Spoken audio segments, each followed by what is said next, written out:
following the World Cup Series all season, and finally, at the end of a long, hard year, this is it, the most important race in the triathlon calendar. Last year, the race was held in Manchester, where a 20-year-old Spencer Smith took the triathlon world by storm, with victory in his first ever senior championships. In the women's event, Australia's Michaeli Jones took the gold. She's not here this week, so we'll be looking for a new champion.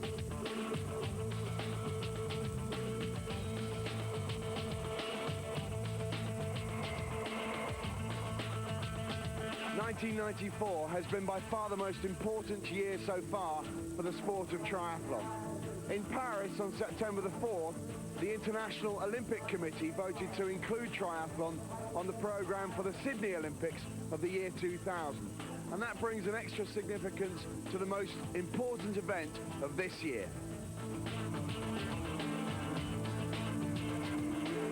The ITU Tour began in Japan in May and then followed a grueling schedule to the United States, Europe and South America. Last stop was Ixtapa in Mexico, close to where next year's World Championships will take place. Steve True has been involved with the sport of triathlon for over 12 years, both as a competitor and more recently as a coach. Steve, the development of the sport has been quite extraordinary. It's changed beyond recognition, Matt. It used to be a fun sport that swimmers and runners would do as something extra to their own. Now it's fully professional with 150 elite athletes here. Any one of 20 could win. The organisation is superb with the ITU. It's different. It's a different game. What about the conditions here today in Wellington? Because in fact they're far from ideal. Conditions are tough, really tough. The wind's gusting at 30 miles an hour, maybe more. The cycle course is tough. It's cold. But it goes with the job. They're professionals. There's a professional job to do. The attitude is right. They'll just get out there and get on with it. Weather conditions in Wellington can be unpredictable. In the southern hemisphere, it's known as the Windy City. The conditions are pretty much similar to the ones in Manchester, and I think it is an advantage to me, obviously, because I went so well in Manchester. I think with the cold water, it's not a problem for me. I think it's going to be a problem for the guys who like the, the heat and the other stuff like that. But for me, it's not a problem. If it's choppy like it is today, I think I have an advantage because it gets harder and the swimming gets slower. And well, the cold water, I think it's a mental thing too. I tried it out yesterday, and you just have to keep in mind everybody has to go through this, and of course it feels uncomfortable, but I don't know, you must be professional about it. On race day, as the athletes gathered at the start, conditions were indeed breezy and getting cooler by the minute. The swim start, unusually, was in deep water, so the athletes needed to be at the start line early. For the regular racers on the ITU Tour, this was the biggest challenge of them all. Greetings, world. As you can see, the weather conditions are far from perfect. The water temperature is hovering around 16 degrees, and there's a brisk headwind heading out onto the first 5 kilometers of the bike. The athletes will be wearing long-sleeve wetsuits, and many of them have neoprene hoods on as well. But the cold water will take its toll. Something as simple as snapping up the bike helmet and putting the bike shoes into the pedals becomes a real problem. However, these are seasoned professionals, and they know that they have to put all that aside and concentrate on the task at hand. The swim course is in Lambton Harbour, in front of downtown Wellington. As usual, 1.5 kilometres. The bike course leads them out onto the highway, which has been closed to all traffic for the day of the race. 40 kilometres. And finally, the 10-kilometre run. 2 laps along Oriental Parade.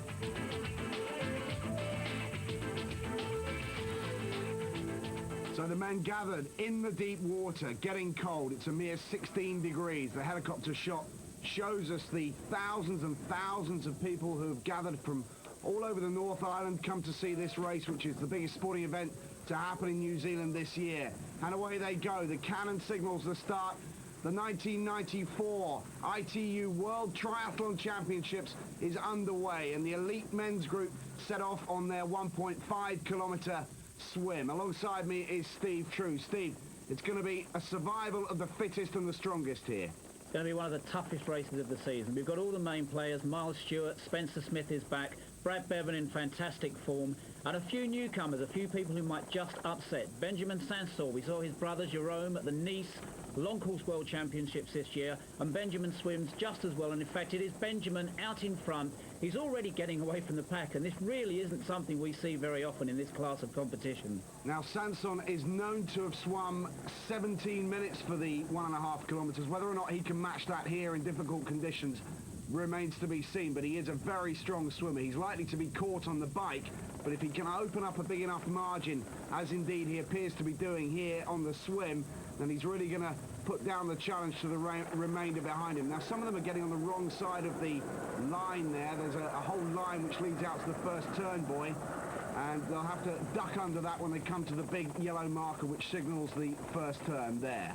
I wonder if this gives an appreciation of just how difficult the conditions are. We're seeing these swimmers actually being pushed over to the side, and as they're approaching that first yellow buoy there, it's really going to be very, very hard for the guys that we can see on the left to come underneath. Currently in second place, the American who was second in the opening race of the season, Nate Lorandi. The cold water could adversely affect a lot of people. It's going to depend on what people do in preparation for the race. For example, I'm not going to get in the water until the race starts, and that way I will not be affected by the cold nearly as long as somebody who decides to get in 20 minutes before the race starts. Lorandi going through his tactics at the start of this race. It seems to be paying dividends. You can discount the swim really of Sanson because he's so far ahead of the others in the water and in terms of his ability as a swimmer. Lorandi is holding on to second place, but with him, as expected, are Smith, Bevan, Hobson's up there, and of course Miles Stewart, the Australian. There's the lead that Sanson has, and it's significant. He'll be out of the water some 10 or 15 seconds ahead of the others. He's on the final stretch as he approaches the steps in front of Lambton Quay. A difficult transition for the athletes. They've got to come up here. It's a left turn into transition area. They need to show their numbers, to hand in the timing tags, and Sanson really does have an incredible lead there. I don't think we've seen anything like this in any of the ITU races this season. When we saw Jerome Sanson in Nice, he was really having the same sort of tactics. He was trying to get away from the field, not being able to make the break, letting them come back to him and then pushing on ahead. But we're seeing Benjamin here, and he really is a long, long way in front. What a fabulous feeling to get into that transition area entirely by yourself. Now the clock is ticking away on the bottom left of your screen, and that is the time difference between Sanson and the second place man, and we'll confirm who that is because there's a whole bunch of them coming out together, but it looks to me like it's Nate Lorandi. Yes, it is. There's Lorandi arriving to take his wetsuit off. He hands in his timing tag, which is a bar-coded system, which is for the judges to confirm who's finished and who hasn't, and Lorandi makes his way now to his bike. Remember, the next stage, 40 kilometres. Oh, just behind Lorandi we can see Spencer Smith there, and then his nemesis this year, Brad Bevan. These are the two guys who really want to take this World Championship. Bevan's been there always. He's never won a Worlds. Spencer's had a bad season by his standards, but he desperately needs to defend this championship successfully. Sanson is out of transition and on his way, and the others are still putting on their helmets and collecting their bikes. Now there's a big rush to get out of transition. Lorandi's there. Spencer Smith is there. There's the Australians. That's Brad Bevan, the World Cup champion already without a world title. This is the one that means so much to Bevan, and he's right in there with a good chance at the moment. He leaves transition in third or fourth. Bevan is number 72. Number 77 behind him is Locke Volmerhaus. We last saw him on the ITU Tour in Sion in Switzerland. And that's the leading group out of transition. There's Miles Stewart, former world champion. He's been out with injury. He's back, and he means business here, and he's not far behind the leaders. Stewart out of transition quickly. A lot of pride at stake for the Australians. Bevan, Stewart, great rivals. They've raced all over the world many, many times. Each of them wants it today. There's the number one Frenchman, Philippe Fattori, currently in fourth place in the World Cup standings. A very strong runner, but out in front, Benjamin Sanson of France. In second, Lorandi after the swim. Third is Smith. Bevan is fourth. And the Russian, Fyodor Filipov, is fifth. Track was the only thing No drafting race. The World Championships are no drafting race. And we're going to see the athletes in the chasing pack taking avoiding tactics, I'm sure. Benjamin Sanson leads, and he had that 30-second plus gap after the swim. But if you remember at Ixtapa, this is where Spencer Smith showed his awesome strength on the bike. He's riding a new bike. He's actually broken 13 bicycle frames this year. and he's finally found the one that suits him. We're going to be seeing Smith coming up soon, as I'm sure we will with Bevan. But at the moment, Sanson leads by 30 seconds. They're approaching the motorway. They're going to be up and down that 4 times, and then the race is really going to develop into a cat-and-mouse tactical play. Second place man at the moment is Britain's Spencer Smith, defending world champion, going for 2 in a row here. But he's got a little bit of work to do at the moment. And behind Spencer Smith is Australia's Brad Bevan, the World Cup champion. These two, the very best in the sport in the men's category at the moment. But this man still leads, Benjamin Sanson of France. Now the women are in the water getting ready for their start. That's Sonia Krolik of Germany, very strong and a threat. There's Jenny Rose, the World Cup leader, going for the World Cup title here today. And Rena Bradshaw, who we saw at the beginning of the season in excellent form, the Australian. There's Spencer Smith, currently in second. Bevan's behind him, and both of these are going in the hunt for Benjamin Sanson. There's the gap. You can see the 2 motorcycles between Sanson and Smith, and then just behind Smith is Brad Bevan. One of these two, Smith or Bevan, will be closing down. Back at the women's start. Well, the conditions are getting worse and worse here, and just as the women go away, we can really see the waves beginning to develop. It's going to be a hard swim for Sonia Krolik. She won the European Senior Championship this year. She was 4th at the Worlds last year, and she actually won the World Juniors 3 times. But she's a self-confessed poor swimmer, and these conditions are going to be tough for Sonia. We'll have to see how she gets on. Back on the men's field, Sanson still has that lead, but it looks to me as if Spencer Smith, who we can see there chasing hard, is pushing an enormous gear. Looking at the cadence. Sabina Vestov is the leader in the water for the women.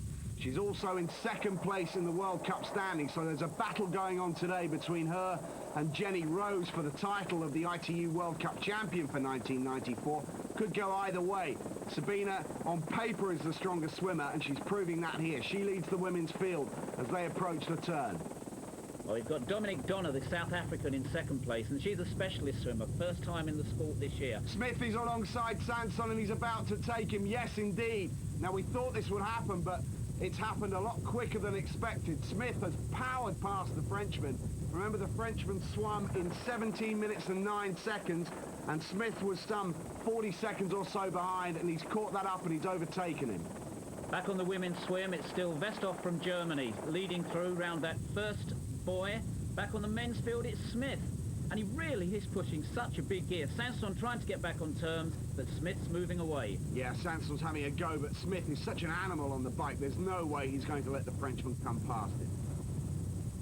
Well, back on the women's field, we've still got Sabine Vestov leading, but she's gradually being hauled in now, it seems, by a group which we know includes Dominic Donner from South Africa, Nina Anisimova from Russia, and also Rena Bradshaw, who we saw featuring so highly early on this season. They're beginning to pull her in now after that early lead from Germany's Vestov. And this is Sabina Vestov, the leader in the women's race. She's been absent from the World Cup Tour for the past 2 or 3 races, which have been dominated by Jenny Rose, the New Zealander. And Jenny Rose has now moved into first position in the ITU World Cup standings. So it's going to be decided here today, the title for 1994. Well, we just saw Jenny Rose there on the swim, but back on the bike section, and it's Spencer Smith now. He's moving away from Benjamin Sanson, and Spencer's going to be in a position to see just how close his chasers are getting to him. Well, you've just seen Brad Bevan going up, and that's already 10 seconds that Spencer has, pushing this very, very big gear still. It was 55.11. We spoke about it at Starper, where he tried to get away from the pack. That was a drafting race, of course. This one isn't. But just in the background there, as they're going back up the motorway with Spencer already on his homeward descent, we're seeing these packs begin to form, and it's such a shame if the marshals don't get in amongst them and try and break them up. There's Wes Hobson. He's in the chasing pack. Wes, a good cyclist, a good swimmer. His running is what's let him down over the season. He did win the opening race of the year in a Matza Japan. Let's see what he can do today. But he is up against the very best in the world. Hobson of the United States. There is a downside to this pack riding. The athletes get in, they're very loose. And it's almost as if they're lulled into a sense of security. And if they're not careful, Spencer's going to be able to break away from them before they realise it. He's focused, isn't he, Spencer Smith? Look at the determination on his face. Concentrating 100%. He only has one thing in his mind, and that's to win this world title. And he started off very positively indeed. Back at the women's swim. Well, back of the women's swim, and we can see the difference taking place now. The early leader being caught by that chasing pack of 3, and Dominique Donner of South Africa taking the lead. She's a specialist swimmer. I was talking to a coach before the race, and he says he expected her to be up here, but it's her running which is almost certainly going to let her down, something they need to look at over the winter. Back on the men's race, here is the men's leader, Great Britain's Spencer Smith, the 1993 world champion from Manchester, now leading the pack here in Wellington, and he's going for 2 out of 2, and it's looking reasonably good at this stage. But behind him is Brad Bevan of Australia, and it's Bevan who poses the most serious threat to Spencer Smith's title challenge. He's currently in 3rd, and he's now hunting down Benjamin Sanson of France. I'm sure it won't be long before Bevan moves into 2nd.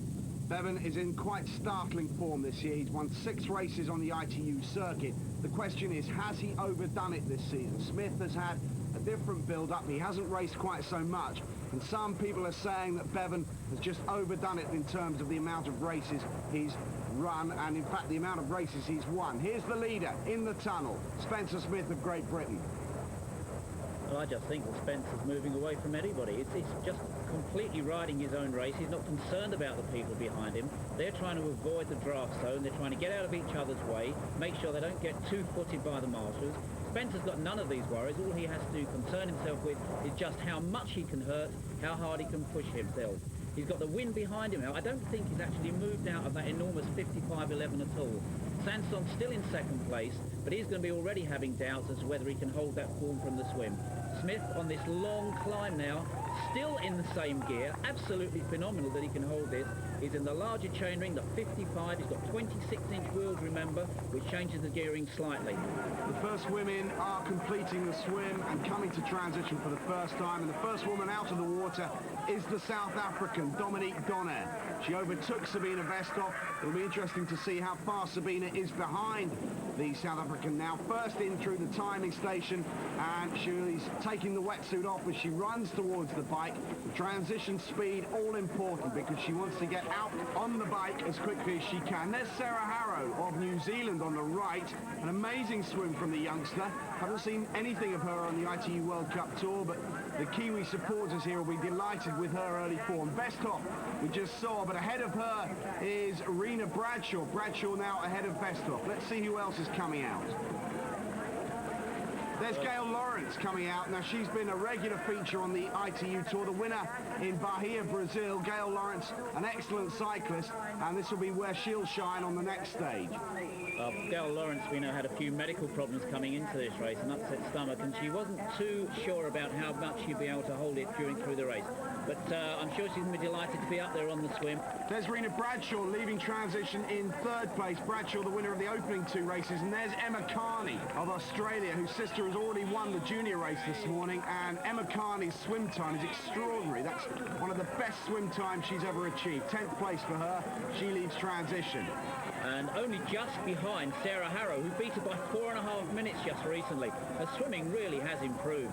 So Emma Carney's a force to be reckoned with in this World Championship. There's Gail Lawrence. She leads transition in 8th position after the swim. Good swim from Gail. Annette Pedersen of Denmark arriving. She gets out of the water in 15th position after the swim. There's Jenny Rose, World Cup leader, 23rd after the swim. So a little bit of work to do for Rose. Remember, she goes in search of the World Cup title in this race, so she needs to make up some ground here.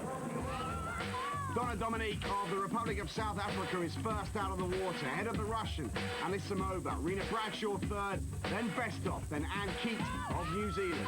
And still no sign of 2 of the favourites, Karen Smyers and Sonia Krolick. They're yet to appear from the swim. The man at the top of the long climb on Brooklyn Hill is Spencer Smith, now completely in control of the men's race. He's got no one within sight of him. Benjamin Sanson is still in 2nd, but Bevan is right with him. You can see Bevan just behind him and closing fast, the Australian. Spencer's put 40 seconds into the field in less than halfway through the bike ride. He really has gone away. We knew he was going to go from the front. He's really made his play, and he's just absolutely dominating this race. And Martin there beginning to move through, and we've still got that pack situation. But a glance behind there, are they going to catch him, are they not? What's he going to do? What's going to be his tactics in the race? Is he going to try and stay out there, or will he be content to get back in the pack? Brad Bevan of Australia still in third place, the most consistent triathlete on the tour this year, and indeed for the last 3 years, but still without that World Championship title. Okay, so there's no surprises on the men's race. Two of our top favorites, Spencer Smith and Brad Bevan, led right from the start. But by kilometer 10, Spencer Smith had a 50-second lead on Brad Bevan.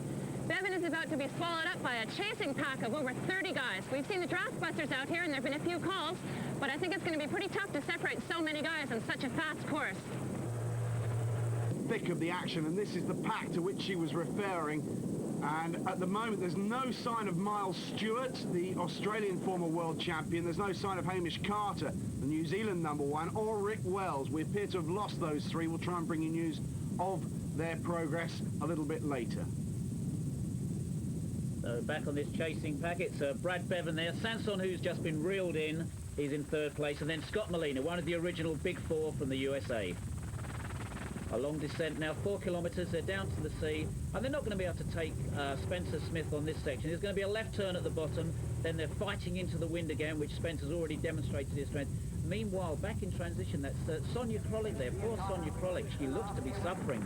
Looks very, very cold there with the German coach, and she's finished the swim, but she's had to withdraw, and I'm sure we'll have the medical team looking at her now. So the race is over for Krolik, but it's just beginning for Rena Bradshaw and Sabina Vesthoff here. Bradshaw on the right of your screen for Australia, and Vesthoff playing a little bit of cat and mouse on the bike. Vesthoff makes a move ahead of the Australian. We've seen this before in the opening part of the season. Vesthoff and Bradshaw battling it out. There's Emma Carney, the Australian. She's coming through well. Sensational swim time from Emma moving up through the field. Out at the front of the women's field, Sabina Vesthoff of Germany settling down. And the women are at the 5 kilometre point. The men are halfway through their bike section. Here's Emma Carney of Australia, and she's powering through the field. She's coming up alongside Sabina Vesthoff and is about to take her. This is extraordinary. We've seen nothing at all of Emma Carney on the ITU World Cup Tour this year, but she's putting in a spirited performance here. She's overtaken Vesthoff. Vesthoff's coming back at her, and Vesthoff herself must be thinking, who on earth is this in the Australian kit? Because it's not Rena Bradshaw, it's someone unknown, or relatively unknown, to the top Europeans. Emma Carney and Sabina Vesthoff leading the women's field. Well, Emma Carney's really just dabbled in triathlon in the past. She had a big bid to make the Australian team for the Commonwealth Games this year, over 3,000 metres.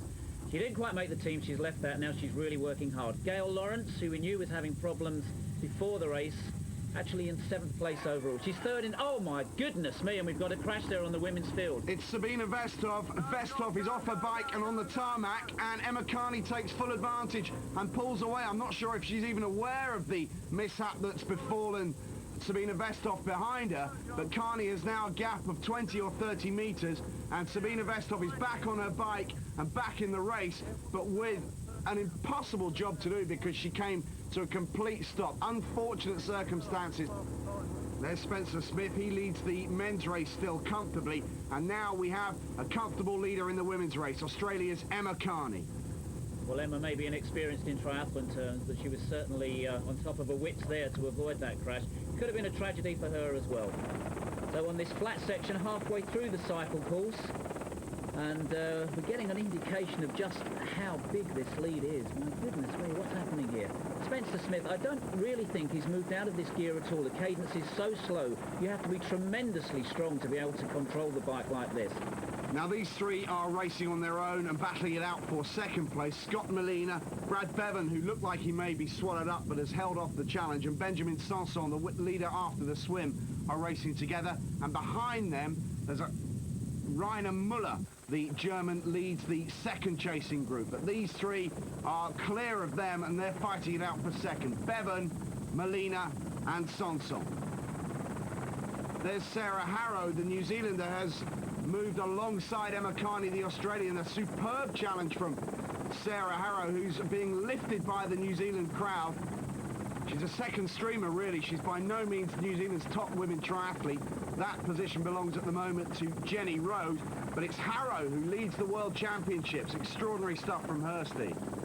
She's really racing well. She was, of course, World Junior Champion last year, and although she's not had the benefit of the experience on the ITU World Cup Series, she is going to be good in the future. We're back on the men's field. We're up this long, difficult slope now, coming away from the sea. They're heading back into Wellington, the town itself, and we've still got Spencer in splendid isolation. We saw him do this at Manchester last year, where he just swam, cycled and ran away from the field. He's doing exactly the same here. He's in a world of his own, he's in a race of his own, and quite honestly, he's in a class of his own. Sarah Harrow's leading the women's field, and what a lift she's going to get from that. She's just 20 years old, this girl. She's coached by John Hellman, who won the Masters section earlier on this morning by an incredible 5 minutes, and that's going to give her a lot of confidence, knowing she's doing the right things. Here's the leader in the men's race, and the question now must be, can anyone get near Spencer Smith? He's led from just after the first changeover from the swim to the bike, and he's just accelerated and pulled away. The gap is enormous now, and Smith shows no signs of letting up the pressure. He's focused, he's gritting his teeth, and he's just powering away. We've barely even seen him out of the saddle. His fitness is at an all-time high. And Sarah Harrow on the hill displaying that her fitness is really tremendous as well. She's gone right past Emma Carney, who's desperately trying to get back to keep in contention. Emma, of course, the better runner of these two, but Sarah on home territory with everything to go for. And a man with absolutely everything to go for. He's still pushing this gear. He's out of the saddle possibly for the second or third time only. He's not too far away from the transition now, just looking behind and checking. He's got this final motorway section. He'll be back down to the harbour, and he's going to be greeted by tens of thousands of people cheering through. Here we've got the chasing group. They're determined not to let him get away, but I don't think that they're going to be able to catch him now. Yeah, Spencer Smith is in full control of the 94 World Championships. He had a look over his shoulder a while back, but there was nothing to look at. There's no one there. He is racing entirely on his own. Smith, the Briton who won in Manchester last year, looks fairly comfortable to make it 2 out of 2. Or that second pack, the small pack of 3, seems to have been swallowed up now, and they're all going to be in contention. Maybe not for the gold medal, but for the silver medal. And what a fight we've got on here, the Australian and the New Zealander. Emma Carney has pulled her way and fought her way back to the front of the field, past Sarah Harrow. And who'd have thought it? The form book would never have suggested that these two would be leading the race. Now let's have a look between Smith and the chasing pack. The clock on the bottom left of your screen telling us the advantage that Smith has, and it's enormous. Smith with over a minute lead there, and there's not too far to go on this fight now. They're more than 2/3 the way through, and it really seems to me as if this pack isn't making an effort. Surely they must be. Surely it's the most important race in the world. They're just cruising along. Let's hear what Catherine has to say. I don't want to make any predictions, but Spencer Smith has a 1-minute lead on the field. He's doing what he does best now. He's got 20 kilometers of flat, windy course to go, and he's pushing a big gear, and he knows he's got it in the bag if he can keep up on the run. 1 minute behind them, we have all the favorites grouped together, 15 men all together. They're pretty close. It looks like there's a lot of drafting going on, but there's not much they can do. The road's narrow, and there's a lot of them together. I think what they're doing is just staying together because they know that the guy who gets off the bike with the freshest legs can race for second place. Thank you, Catherine. Now, the thing that occurs to me is the drafting law has gone completely out of the window. How can they possibly enforce or judge the drafting law here?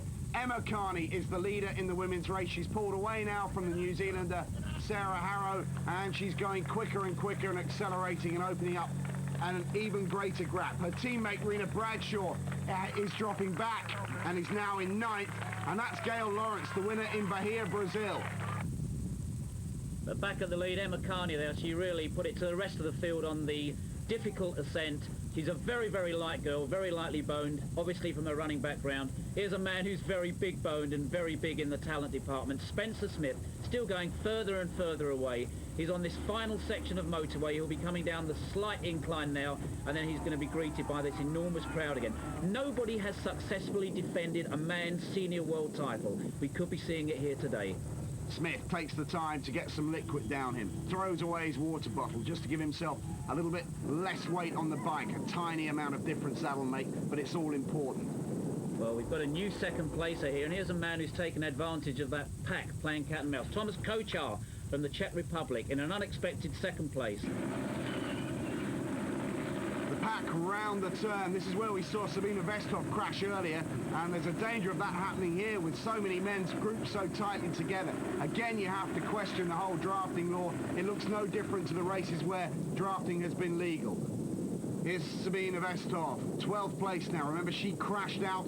There appears to be no major damage to Sabine, but possibly mechanical trouble. Yeah, she's certainly not getting the cadence from the bike there that you would expect from her. Mechanical problems are hampering Sabine Vestov's challenge. Meanwhile, at the front of the field, Emma Carney of Australia is in control and looking comfortable and relaxed and focused. Well, Emma Carney, she's on this very short flat section down by the sea. She's got another climb.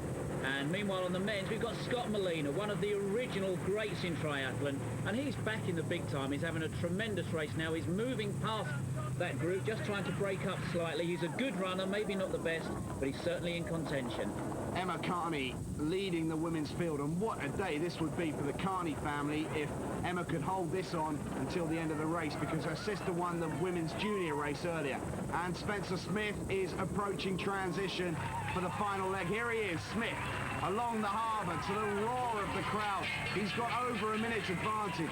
His feet are already out of the shoes attached to his pedals, and he slowly comes to a halt off the bike and doesn't even stop. The momentum keeps going, and Smith fairly sprints into the transition area. What a performance. This, providing he gets it right from here on in, looks like it could be the perfect transition. This is the leader, Spencer Smith of Great Britain, the defending world champion, with 10 kilometres to go to successfully defend his title. On with the running shoes. One of the officials just pointing out that he hasn't put his bike in exactly the right place. That won't cost him too much time. Away he goes. Spencer Smith powers out of transition. 10 kilometres between him and the 94 world title. What an athlete. What an athlete indeed, and what a trade-off he's got to think about. But Thomas Kochar from the Czech Republic in an unexpected second place. He's not the strongest runner, Thomas, but he's in the position now with a few seconds advantage. Here they come. All the favourites coming through. Brad Bevan from Australia. He's the man to fear. He's been duelling with Philippe Fattori from France throughout the ITU World Cup Series, and he's going to be the man, if there is one, who can catch Spencer Smith. I don't think he can do it, but he's the man with the strength who possibly can. Nearly 2 minutes now is the gap between Smith and Bevan. Bevan is the stronger runner. He's lighter and he's got a better sprint finish than the Briton. But even Brad Bevan surely can't make up 2 minutes. The men continue to arrive. There's Philippe Fattori in. He's a strong runner too. Mark Bates, the Canadian, ran very well in Whistler. Sanson, the man who led after the swim, in at the same time as his teammate Fattori. A lot of people rate Philippe Fattori's running very highly, alongside that of Brad Bevan. And the atmosphere here in transition is extraordinary. Fattori makes his way out, 15th place. Smith leads, Kochar second, Bevan third, Bennett fourth, and Ralph Eggert of Germany fifth. That's the 1 to 5 after the bike. On the run, but I think that's just the powerhouse of the man, the size of his muscles. He's absolutely eating up that ground. Emma Carney coming through. She's dominated this cycle section. She's a runner, and she's winning the ITU World Championships. She's got a long gap before the chase. In fact, remember, last year's junior winner, the last time we saw her was in second place, Sarah Harrow. But I can't see anyone taking Emma Carney. She's by far the fastest 10K runner in the whole women's field. And it's going to be a tremendous day, a junior and senior double for one family. Brad Bevan going through now. He's passed Thomas Kochar. He's moved into second place. He's got to give everything, a long way down on Spencer, but the only man in the field, with the exception of Fattori, who was even further down, who could catch this, the defending world champion, Spencer Smith. Back at the women's race, let's have a look at the timing between the leader Emma Carney and the chasing group. It's 40 seconds, so it's not an insurmountable distance. Interesting that a year ago they said that Emma Carney couldn't swim to save herself. Well, she's proved that dedication and training can change things, because she's swum well and she's in control of this race. Ralph Eggert now from Germany. He's also moving past Thomas Kochar, so we've got Ralph Eggert in third place. He's a good, strong triathlete, Eggert. He hasn't got a specialist discipline. He's strong overall. He's the man who's the strongest of all in the whole world. Spencer Smith, second there, Brad Bevan, and he's again moving away from that 3-4-5, some 15 seconds gap perhaps. But leading and looking stronger and stronger, Spencer Smith. And you can see the different style of Spencer Smith and Brad Bevan. Brad much lighter on his feet. He's a lighter man, and that gives him the advantage in the running section. But surely he can't make up 2 minutes, which is a huge margin over 10 kilometres. Okay, this pack now going to third place. First time we've seen Dennis Loos from the Netherlands. He's had a very consistent season on the European circuit. But Eggert now beginning to move away. Bennett chasing him hard, but a big man who's not altogether happy on the run. Sarah Harrow looking very, very happy on the bike. She's chasing through on Emma Carney, but still a big, big gap to make up for her. 40 seconds was the gap the last time we checked. Emma Carney is leading. Sarah Harrow is second. This lady, Annette Pedersen, is in third, the Dane. We've seen great stuff from Annette on the European circuit in the past.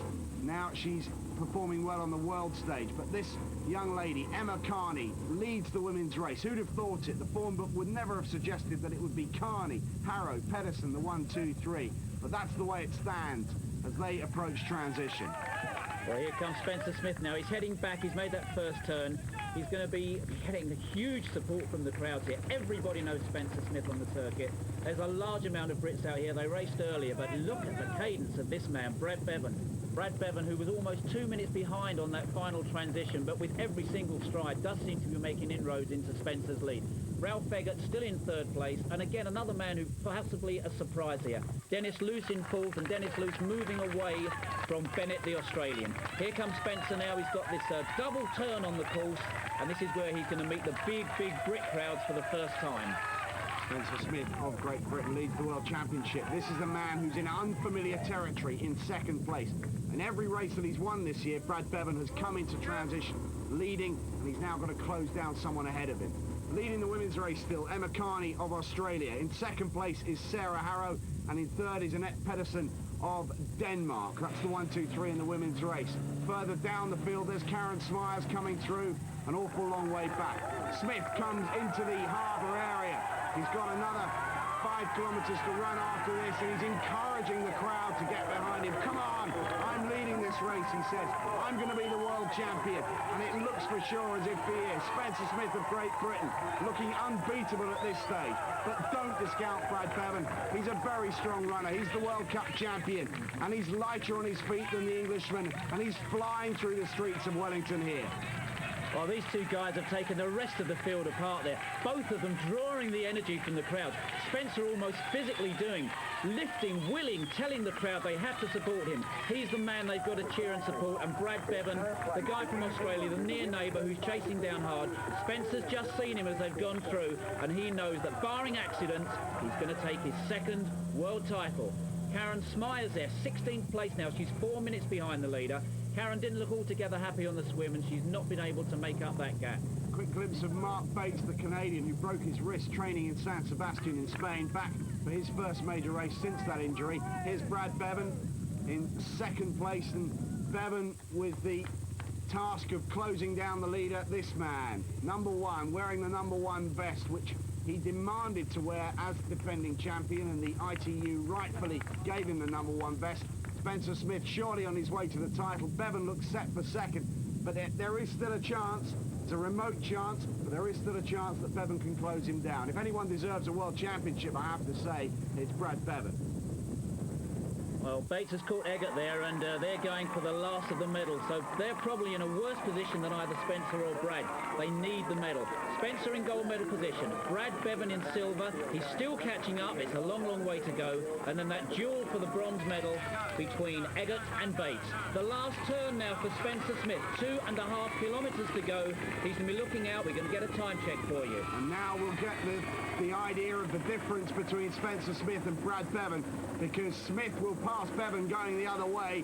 Keep your eyes on the clock. There's Emma Carney approaching transition, the leader in the women's race. Way, way ahead of the rest of the field now. The Australian, who's an exceptionally strong runner, looked as sure as Smith did coming into transition for the title. Bevan and Smith cross. Smith heading towards home. Bevan still coming out towards the final turn. You can see the difference in the styles. And that's the way it looks like it'll finish to 1-2. It's not over yet, though. Into transition comes young Emma Carney to hang up her bike and head out on the 10-kilometre stretch to round off her 94 World Championship challenge. Well, Emma Carney with a long, long lead, just as Spencer Smith, ticking over now to a minute. Bevan approaching this final turn. Surely he must know that the chase has been in vain. Nobody can catch Spencer with less than 2 miles to go and 65 seconds behind. A lady with almost the same lead as Spencer had there, Emma Carney, the trialist for the Australian team, Commonwealth Games over 10,000 metres. Best of the disciplines now, the 20-year-old Sarah Harrow from New Zealand in second place. She doesn't like running. She's not happy on it. She's improved tremendously, but the junior to senior transition is very, very difficult. This is Sabina Vestoff way down the field, and as well as seeing her World Championship title chances slip away, her quest for the World Cup title has also disappeared. Annette Pedersen in transition in third place and close to Sarah Harrow. These two will be fighting it out for second and third place over the 10-kilometre run. Pedersen's on paper the stronger runner than Sarah Harrow, but Sarah Harrow has the advantage of having the home crowd behind her. Emma Carney on her way out of transition. She leads Sarah Harrow. Pedersen is third. Anne Keat, another New Zealander, is fourth. And Jenny Rose, World Cup leader, is fifth. But here's a lady who's leading, and barring accidents, just like Spencer Smith, she's going to take her first ever world title. Emma Carney, a tremendous runner. She's got it in hand. Another tremendous runner, another tremendous triathlete. The best in the world, Spencer Smith, just disappearing from your screen. Back on screen now, Spencer. The acknowledgement from the crowd, the acknowledgement from his fellow competitors. They've got a long way to go still. Spencer's almost home. And there's his father, Bill Smith. Bill Smith, who manages and travels with him, encouraging Spencer for these last few strides. He's girding himself for the finish now. He knows he's got it sewn up. Nobody can take him. There's a man who's trying to, but it even seems that Brad Bevan has decided perhaps not. The guys who are going to be duelling for third place, Ralph Egger, he's motivating himself. He's willing himself on. Mark Bates from Canada, and there's Dennis Loos from the Netherlands, the other man in the top 5.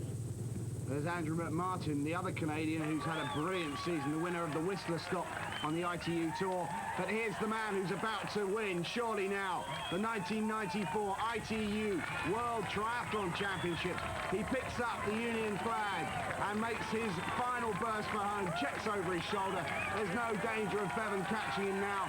Spencer Smith is in sight of making it both 1993 as world champion and now 1994. The crowd saluting his superb, breathtaking performance, whereby he's led from almost the start to the very end. Brad Bevan is in second. He too acknowledges the support and the generous applause from the crowd. Maybe it's just been a race too long this season for Bevan. Maybe he's just overdone it. There's nothing you can take away from his performance on the ITU World Cup Series. But for the big one, this man has come through. Spencer Smith of Great Britain. The finish line is within sight. He's just got to cruise home. The roar from the crowd is almost deafening here. There's about 100,000 out in every vantage point. Spencer Smith of Great Britain becomes the 94 world champion. An absolutely fantastic race. The only man who's done it. He's doubled. He's also the world junior champion from 2 years ago, remember. He made that difficult transition. He had a poor start to the season, the first man to acknowledge that, and now he's acknowledging the cheers from the crowd. He is going to be so proud, so pleased. And we know the man who's going to be almost as pleased along with him, Bill Smith, the man who supported him. He's seen him through the bad times, through the good times, and now coming in into second place, the Australian who's had such a fabulous season on the ITU World Cup Series, the most consistent man on the circuit, certainly. And these two athletes, with great respect from each other, they're just going to fall into each other's arms, I'm sure, as Brad Bevan crosses the line in silver medal position. Bevan, the 94 ITU World Cup champion, comes home to silver medal position in the World Championships. The battle is not over for the bronze, though. Mark Bates and Ralph Egger of Canada and Germany, respectively. It's a sprint finish for bronze. Eggert kicks away from the Canadian. There's nothing to choose between them. It's Eggert, the German, who just gets there a fraction of a second ahead of Mark Bates. He takes third place. Bevan looks on. He looks disappointed, but he can't surely be disappointed with his season performance. Here's Philippe Fattori, a great run yet again from the Frenchman. We've seen him battle it out with Bevan on several occasions this year, and an excellent fifth place for Philippe Fattori. Fattori moving up from 15th at the end of the cycle. And the men's result: first, Spencer Smith, Great Britain, 1 hour 51.04. Second, Brad Bevan, Australia. Eggert from Germany, third. Bates, Canada, fourth. And Philippe Fattori, fifth. Spencer Smith, you did it again. 2-time world champion. Tell us how it happened out there. Well, you know, the bike course was to my advantage. It was a very tough day out there. The swim was very hard. The bike was even harder. It was so windy out there, but I just managed to get away and keep powering, and that was exactly what I managed to do. I mean, it was so hard and windy that I think it was to my advantage there. Is there any special person that you attribute all this win to? Anyone who supported you out there the whole way through? Well, you know, it's been a very hard year. It's been a very tough year, and I've got to attribute most of that to my father. And I've